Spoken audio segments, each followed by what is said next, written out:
Oh, Magic Christmas Elf. Hey, how you doing? You need to make some copies?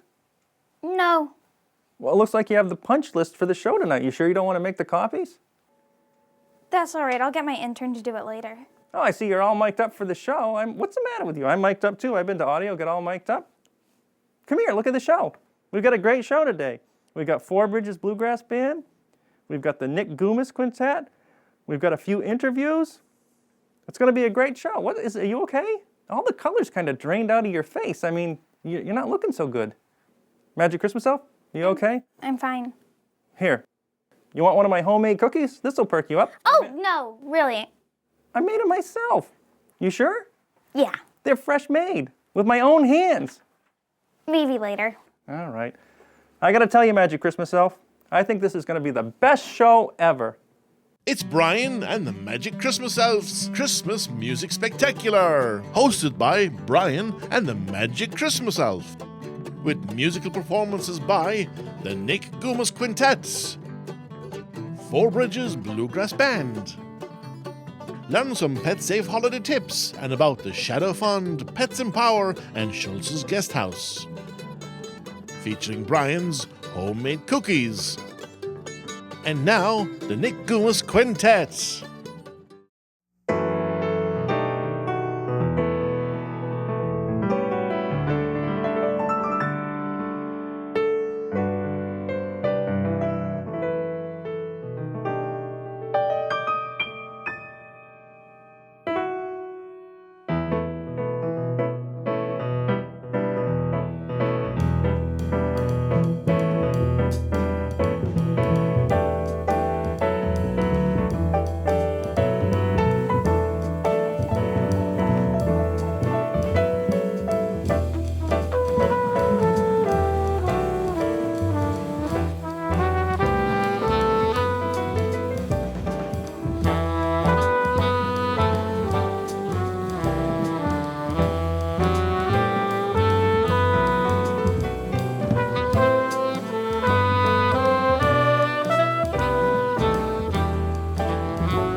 Hello everyone, and welcome to Brian and the Magic Christmas Elves 2016 Christmas Music Spectacular. Magic Christmas Elf, nice to see you. How are you? I'm well, thanks. Nice to see you too. Isn't this set incredible? It's beautiful. Designed by the lovely Donna Greer. Lovely. You're calling another man's wife lovely? Well, you don't get it, Magic Christmas Elf. Lovely is a euphemism for person that signs your paycheck. Oh, but don't you call Terry lovely? I do. But she doesn't sign your paycheck. No, but she gives me my allowance. Ah. Oh, would you like one of my homemade cookies? I'm all right, thank you. But I made them with my own 2 hands. I know. They are made with organic, all-natural ingredients. Really, I'm fine. But Magic Christmas Elf, there's a little piece of me in every cookie. That's what I'm afraid of. Pardon? Never mind. Let's hear some music. All right, more music. Sure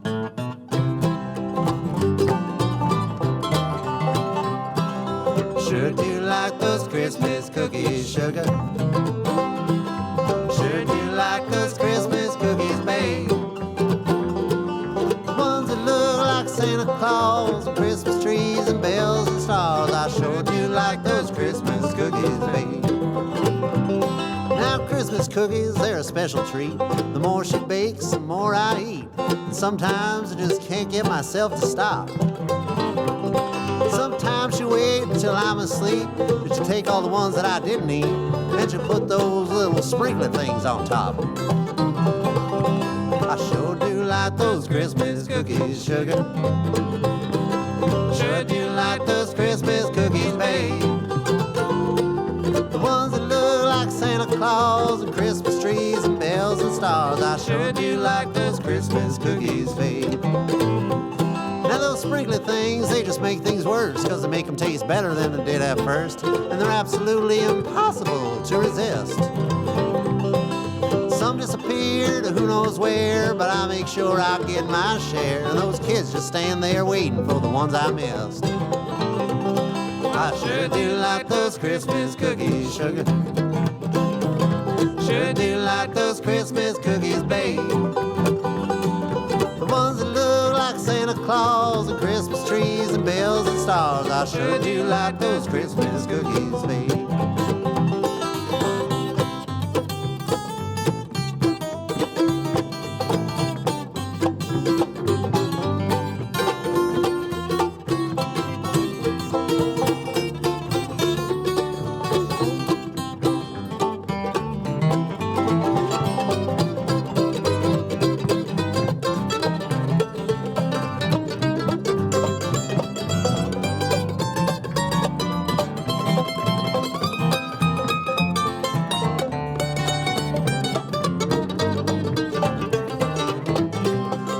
Benefit to all of this that you might have overlooked or missed. So now let me tell you the best part of it all. Every time she sticks another batch in the oven, there's a 15 minutes for some kissing and a hugging. That's why I eat Christmas cookies all year long. Sure do like those Christmas cookies, sugar.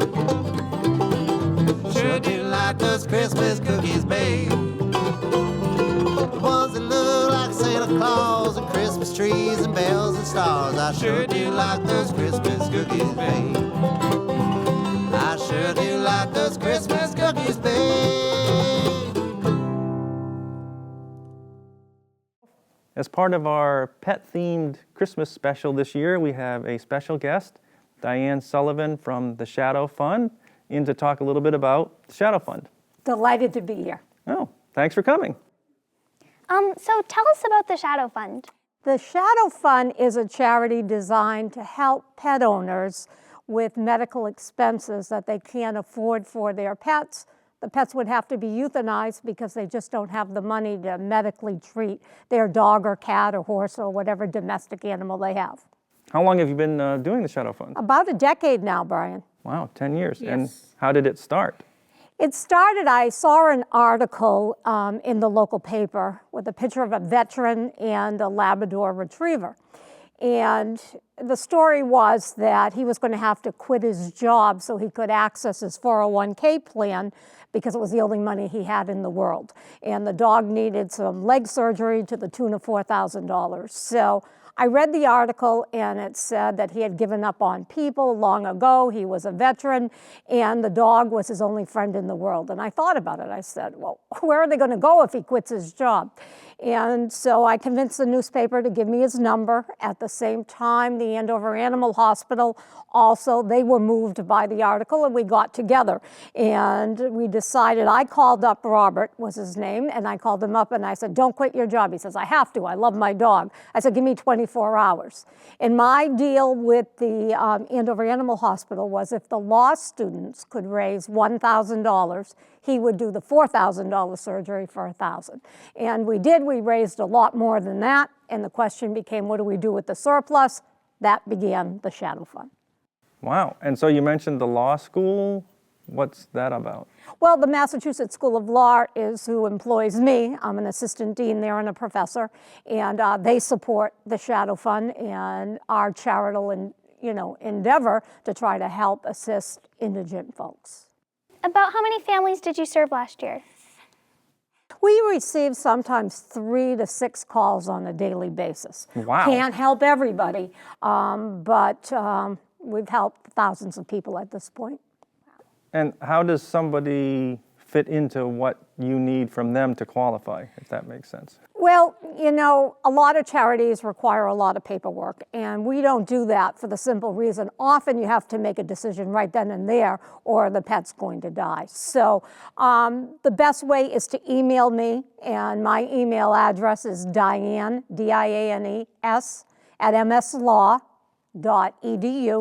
and then we act pretty quickly. What we need is basically a statement of why they can't afford it. I want to take a look at the prognosis, the age of the animal, get an estimate from the vet. That can all be done very, very quickly, and we make a pretty fast decision oftentimes.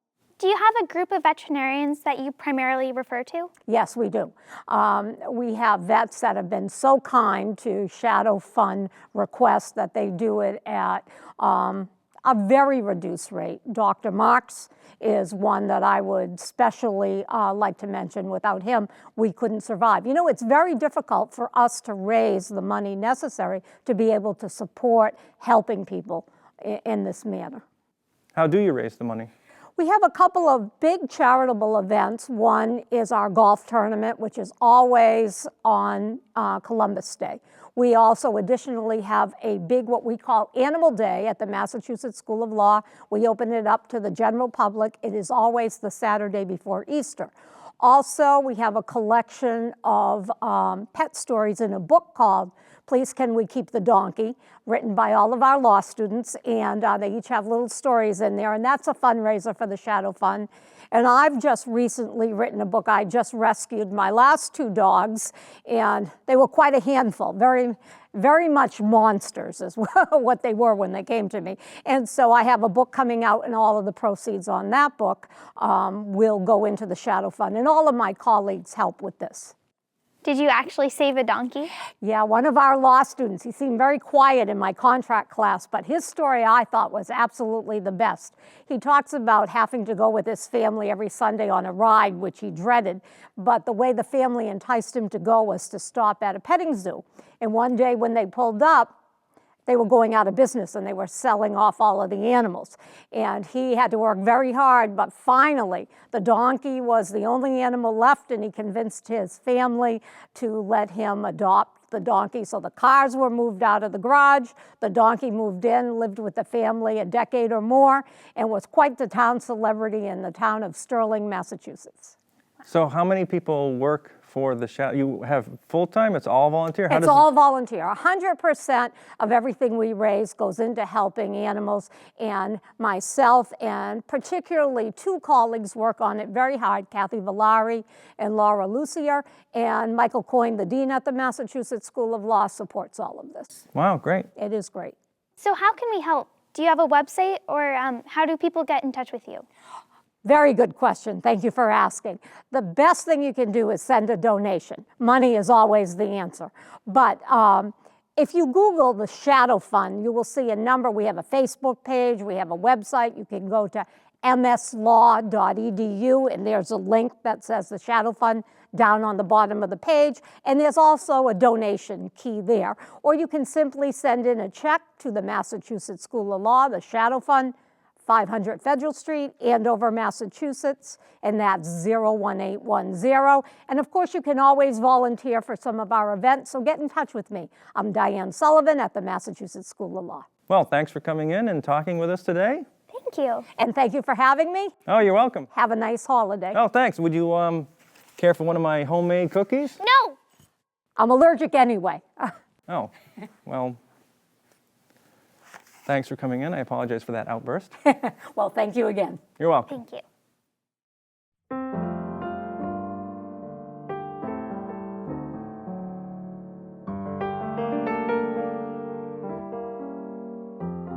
For last year's show, we talked about our favorite foods and our favorite holiday traditions. But for this year, I thought it'd be a good idea if we talked about safety tips for our pets around the holidays. Does that sound like fun? Yeah. Well, I'm going to start with the Christmas tree. If you have a Christmas tree, make sure that you secure it so that the dog can't knock it over or the cat can't climb it and knock it over. If the water spills and they drink it, it can cause some very upset stomachs and other symptoms we won't discuss here. Cats think that tinsel is a fun toy, but if they ingest it, then it can cause stomach upset. If you have a Christmas tree, then try to stay away from tinsel. Also, cats like ornaments. They think those are toys too. So just be careful of hanging those on too low a branch. You don't want Kitty to knock it off and break it and then get glass all through its paws. All right, Magic Christmas Elf, let's move on to some more music. Good idea.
Let's talk about some more pet safety tips. One thing that most people do is they feed their pets bones, leftover bones from the table. That might be a good idea if your pet were a wild animal foraging, but actually bones are very dangerous because they can splinter and cause obstructions, and they're not at all healthy for pets. Better to give them a prefabricated bone treat. You should also avoid feeding your pet too many salty foods, like pretzels and chips. Too much salt can cause excessive thirst and urination, or even sodium ion poisoning. Wow, That sounds like it could be serious. I think it is. How about some more music? And once again, Four Bridges with Silent Night.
Well, Magic Christmas Elf, we've heard some great music, and now we have Jordan Ross from Pets Empower here for a few minutes. Jordan, nice to meet you. Thanks so much. It's great to be here.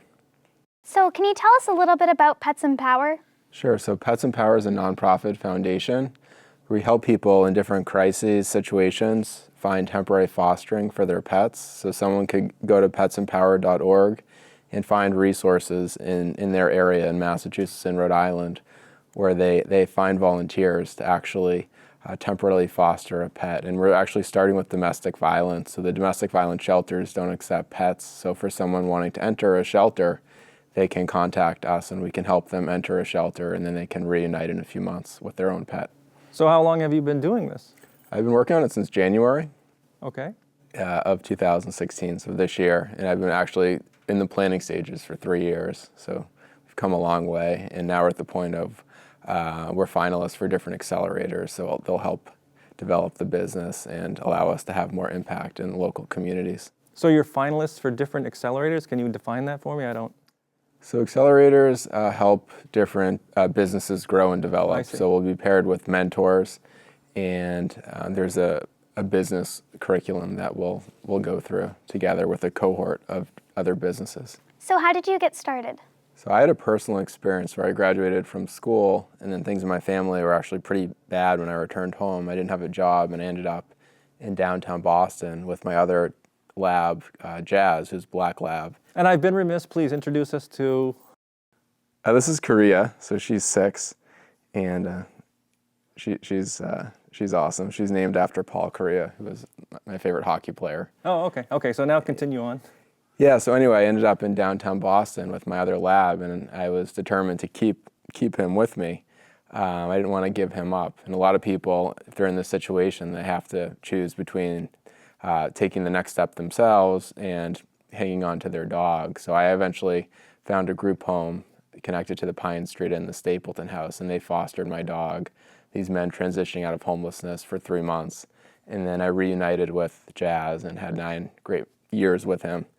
And so the men were telling me how much they loved him and how much he united the fostering, the temporary group, the group home. And so I realized that there was a benefit to the people that were fostering too. And how much of an issue is it for people to find foster care for their pets in these domestic violence situations? So it's a huge barrier to entry. Up to 65% of people don't enter domestic violence shelters because of this issue. You mean they don't leave the situation, or the shelters refuse them because they have a pet? They're stuck in an abusive situation, unfortunately. So the whole goal is that they could contact us, and then we could help them enter shelters quickly and easily. And up to 1 million cases in the U.S. We hope to make that type of impact to fulfill the need. So how do people get in contact with you? So they can go to petsempower.org, and then we have a find fostering form, and we're also looking for volunteers. So we also have a volunteer button, and people who are interested can enter their information, and then we'll follow up with them. So what kind of help do you need? Volunteers to do? Volunteers to actually serve as the fosterers, Oh. to take care of the pets. Also people to help spread our message, so to distribute flyers and share our social media. We have a Facebook page, petsempower.org, and then our Twitter and Instagram are petsempower.org. And letting local community organizations, volunteer organizations know about this, so they can also find volunteers, and then people in their community, different community organizations who could provide referrals in terms of helping people and their pets in crisis. And so we save pet lives because the pet eventually could end up in a shelter and be put down. We also save people's lives and improve health outcomes for both. Wow. So our premise is that there are better outcomes when the pet and the owner are actually reunited. So how are you funded to do this work? So we're, as a foundation, our main goal is to raise funds, and so we'll be connecting with different individuals that are sympathetic to our cause, connecting with corporations for social impact, and also connecting with different pet industry foundations. So people are deeply committed to their pets. In the U.S., there are 224 million pet owners, and they spend over $60 billion on their pets. And so we believe that people are going to be willing to help their fellow pet owners in the community maintain the relationships that they value themselves. And are there other organizations like yours around the country, or is this something brand new you thought of, or? There's one other foundation called Red Rover. They're on the West Coast and based in Sacramento. And so there's a huge need. 99% of the need is actually not met. So we're happy to accompany Red Rover and help people with them. So do you have any projects or events coming up? So we're running an advertising campaign. It's called #HowPetsEmpower. And so we're looking for people's personal stories about how pets have empowered them and brought them through a life challenge. So we're accepting video submissions through petsempower.org right on our website. So that's our first preference, is video up to 30 seconds. And then we're also accepting written stories. And we do prefer pictures too. So we'd love to share your personal stories about how pets have helped you move through a crisis or a personal challenge as an inspiration to others, and to help share our message about the health benefits of keeping pets together with people in times of crisis. So give us the hashtag one more time and the website. It's #HowPetsEmpower, and our website is petsempower.org. We can also be found on Facebook at petsempower.org and Twitter and Instagram at petsempower.org. All right. Well, thanks for coming in today. It was nice to meet you. My pleasure. My pleasure. It's great to be here. Thank you so much. All right. Well, Magic Christmas Elf. Oh, by the way, would you like one of my homemade chocolate? No! Oh. Just, sorry, forgive that outburst. She's a little, I wouldn't. How about some more music, everybody?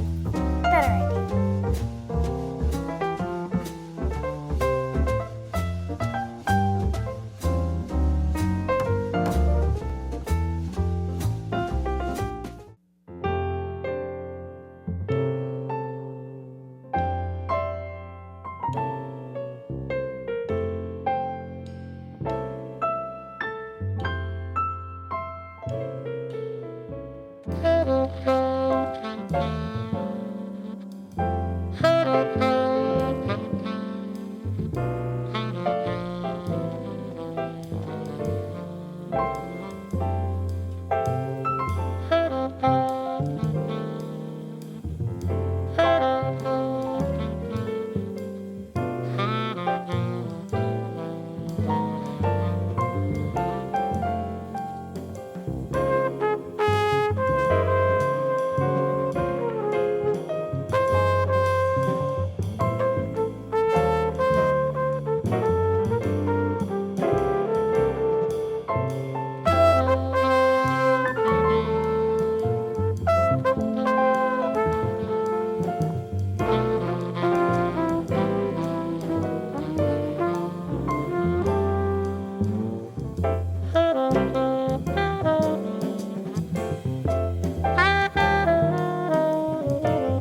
It's that time of the show where we sing our annual Christmas duet.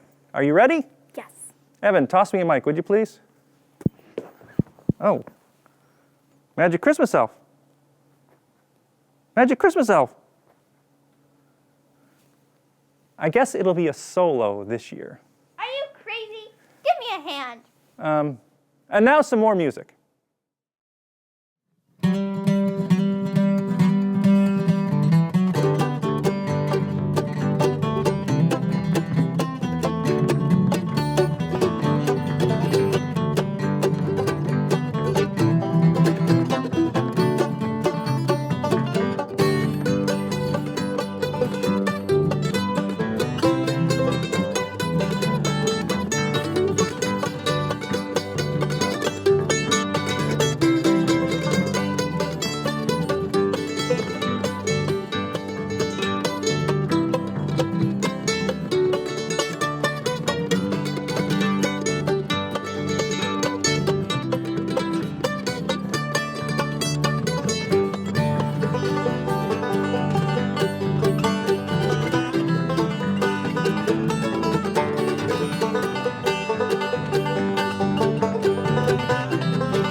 Magic Christmas Elf, how do you think the show is going so far? I think it's going very well. You enjoying all the music? Yes. All right, great.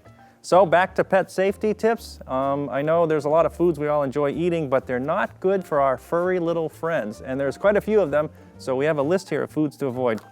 Magic Christmas Elf, you start.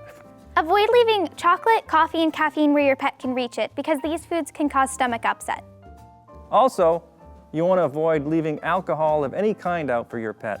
They shouldn't be given it intentionally, nor should it be left out for them to drink, because that can cause some serious problems for pets. You should also avoid giving your pet grapes, raisins, nuts, and milk. Grapes and raisins can cause kidney failure, and nuts contain high amounts of fat that can cause stomach upset. Most people think that it's a good idea to give their pets milk, but cats and dogs don't have the enzymes needed to digest lactose, so it's not safe for them. How about citrus and fruits and stuff? Those actually contain varying amounts of citric acid, which can cause central nervous damage. Wow, central nervous system damage, that's pretty serious. All right, Magic Christmas Elf, let's move on. How about some more Christmas music? Good plan.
Magic Christmas Elf, how about yet another safety tip for pets?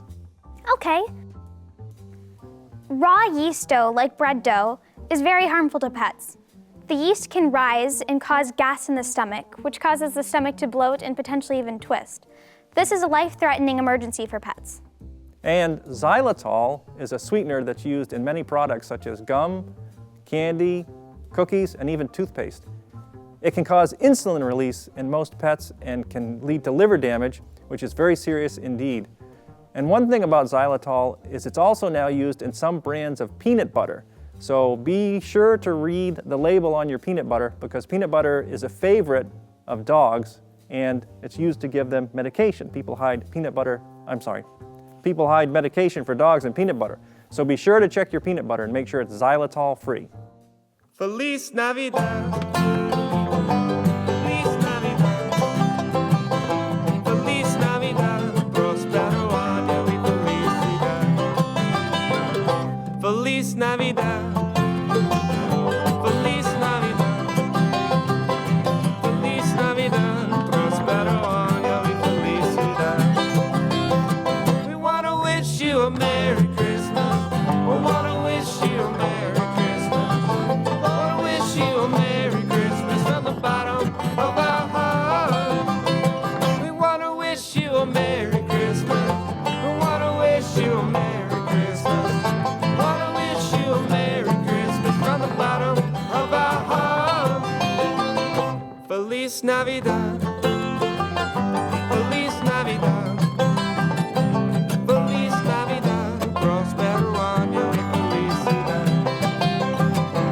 Feliz Navidad. Feliz Navidad. Feliz Navidad. Prospero año y felicidad.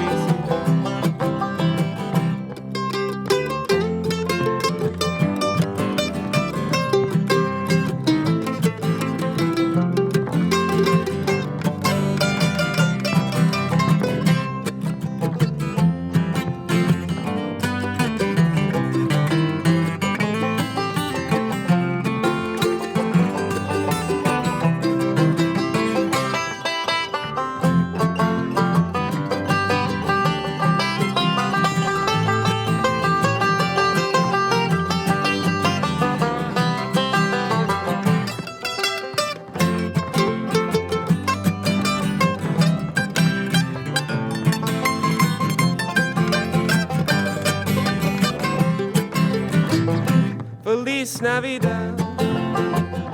Feliz Navidad. Feliz Navidad. Prospero año y felicidad. Feliz Navidad. Feliz Navidad. Feliz Navidad. Prospero año y felicidad. We want to wish you a Merry Christmas. We want to wish you a Merry Christmas. Merry Christmas from the bottom of our heart. We want to wish you a Merry Christmas. We want to wish you a Merry Christmas. We want to wish you a Merry Christmas from the bottom of our heart.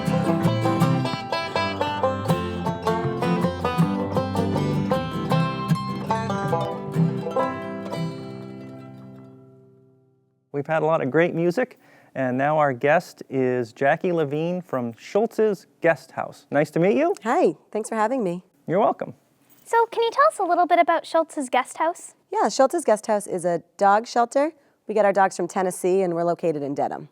How long have you been in operation? We've existed for 6 years. Oh, 6 years. Mm-hmm. So you get the dogs from Tennessee. Can you tell us a little bit more about that? Yeah, so in Tennessee and in the South, there are a lot of dogs in shelters. And because they're so overpopulated, we pick out dogs from Tennessee. We drive our own van there, and we get them, and then we drive them to our shelter in Dedham. How long a trip is that? Well, it's about 14 hours, but we meet in Maryland, and then we have the rescuers that we work with. They drive up, and we meet at 3 a.m. in a Toys R Us parking lot, and we exchange the dogs, and then we drive back home. So we drive for about 8 hours. How do you find homes for the dogs you rescue? We put all of our dogs on Pet Finder and online on our website, and that brings in a lot of interest. And then people fill out an application, then they come in and they meet the dogs. And when you say that Tennessee and the South specifically are overpopulated with dogs, how does that happen? They don't. Yeah, a lot of places in the South just don't spay and neuter, or dogs are treated more like property than they are family. So there are a lot of outdoor dogs or a lot of stray dogs that don't have homes. So they somehow get into shelters, whether they're surrendered there by their families or they're found on the side of the road and brought in. And often dogs don't survive in shelters that are so overpopulated because if they run out of room, they sometimes have to put dogs to sleep. So we take those dogs and we drive them to Massachusetts and find homes for them here. And specifically, how do the shelters find you? Are you already on the list and people contact you when they're desperate, or is it an ongoing thing where you hear from them every few months, or how does that work? Yeah, that's a good question. So we work with 2 women in Tennessee, and they go to all the high kill shelters in the area, and they pull dogs that need to get out of the shelter who have been there for a long time. You know, we've had pregnant dogs that need to get out of the shelter to have their puppies. And so then we work specifically with them. And every 2 weeks, we do a transport. We meet them and get dogs. Every 2 weeks? Yeah. Every 2 weeks, we get about 25 dogs to our shelter. And so the ones that are already there have been adopted. We have an open kennel, and we drive and we pick up about 25 dogs. So when you're transporting dogs over that great distance in all seasons, I can imagine it's kind of stressful on a dog. So what's the transport like? How do you keep them stress-free? You said you have a van, is it? Yeah, absolutely. So it's really stressful for them in the shelters anyway, and a lot of transitions can sort of throw them off. But we do it at 3 a.m. so that it's dark and quiet, so the dogs usually sleep throughout the whole transport. So then we try to do quiet music and we drive quietly. And then when we get them to the shelter, it's located on 200 acres of land, so it's a really nice place for them to sort of decompress. They have outdoor and indoor access. They have their own bed. They have time outside by themselves or with their litter mates or friends. So it's sort of a nice place for them to temporarily decompress until they find their homes. But it's a lot of transitions, and it is a stressful process for them. So what kinds of dogs do you rescue? We rescue any dog that needs a home. So through our doors, we've had, puppies. We've had all different types of breeds. We've had adult dogs. Like I said, we had some pregnant dogs. So when our rescuers go into the shelters in Tennessee, they pick any dog that really looks like they need to get out. So while they all need to find new homes and get out of the shelter, they pick the ones that are really stressed out there, have been there for a really long time. They take big litters of puppies that all need to go together. So we don't discriminate against who needs to get out of there. And then as soon as they rescue those dogs and bring them to us and we do the transport, they turn right back around and get more dogs. So they're constantly at the shelters pulling dogs because there are so many. Wow. So how many dogs can you accommodate at Schultz's Guest House at one time? We have 12 kennels. We can accommodate up to 30 dogs because if we rescue puppies or siblings or friends, they can be together in a room, which is also nice for them because then they're not alone. Have you ever had 30 at once? Oh yeah, we have a full house often. We average about 25 to 28 dogs at a time. And they leave in a hurry then if you're down there every 2 weeks, so you've got the word out there pretty good. Yeah, we're really lucky. People here sort of are more willing or more able or more educated about adopting and, really seek that out. So as soon as our dogs go up on our website and on Pet Finder, the applications just start flowing in. And I have a question that, do you take requests? I mean, do people call you up and say, oh, I'm looking for a specific type dog, or do you discourage that kind of thing? I'm just wondering if people do that or not. Yeah, people do. But because we are so busy with, taking care of the dogs, it just takes a long time to respond to all of those emails. So we sort of just direct people to our website. And then right there you can see the bio of a dog, the picture, includes their age and their breed and any information that we have about them. So people can get all their information on the website. Great. So how can people contact you and how can we help? We love help from the community and we love people knowing about Schultz's Guest House. So the best way to find us is our website, which is sghrescue.org. And we're on Facebook at Schultz's Guest House. All right. Jackie Levine, Schultz's Guest House, thank you for coming in. It was nice to meet you. Thanks for having me. Thank you. Oh, you're welcome. By the way, would you like one of my homemade... No! Oh. I'm sure she's fine. Geez, great. Thanks, Magic Christmas Elf. Now I won't be able to offer any of those cookies to anyone. What a pity. I apologize for that outburst yet again. It's all right. I already ate. Thank you. Okay. Thank you very much. More music, Magic Christmas Elf? All right.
Well, Magic Christmas Elf, that's our show for this year. Did you have a good time? Absolutely. It was wonderful to meet Diane Sullivan. And Jordan Ross from Pets Empower. Plus all the holiday tips we gave out about pets and the band around here. Thank you, gentlemen. Have a holly jolly Christmas. It's the best time of the year. I don't know if there'll be snow, but have a cup of cheer. Have a holly jolly Christmas, and as you walk down the street, say hello to friends you know and everyone you meet. Oh, ho, the mistletoe hung where you can see. Somebody waits for you. Kiss her once for me. Have a holly jolly Christmas, and in case you didn't hear, oh by golly, have a holly jolly Christmas this year. Thank you to Donna Greer for her lovely set. Thank you to Evan McNamara. And Dennis Sullivan, of course, on cameras. Thank you to Helen Hamill. Terry Sinsky, Skippy the dog, everybody else. Have a Merry Christmas, Magic Christmas Elf. Have a Merry Christmas, Ryan. Have a Merry Christmas, all of you guys. Merry Christmas. Oh, you want one of my homemade cookies? No!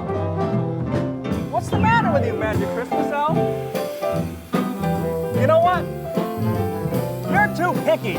I am not. Well, have a cookie. I made it with my own two hands.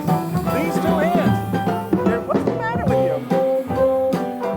Good night, everybody.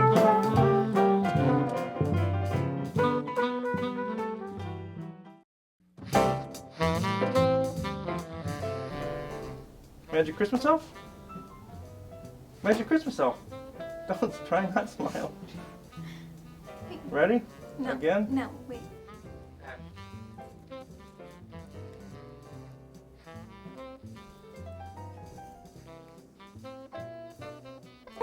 Stop. What are you doing? Try it again. Just pick it. Stop!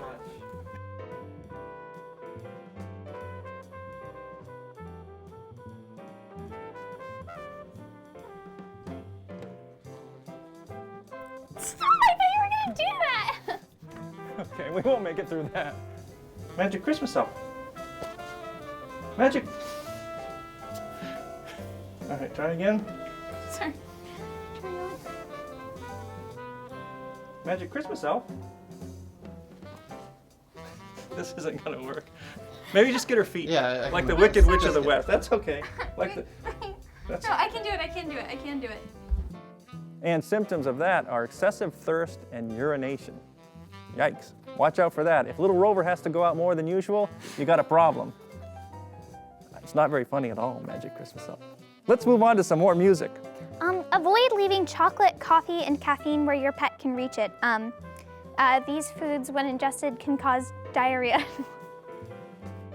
Okay, you can't get out of it, Megan. Just go. Just say gastric upset. Gastric upset. Stomach upset. All right.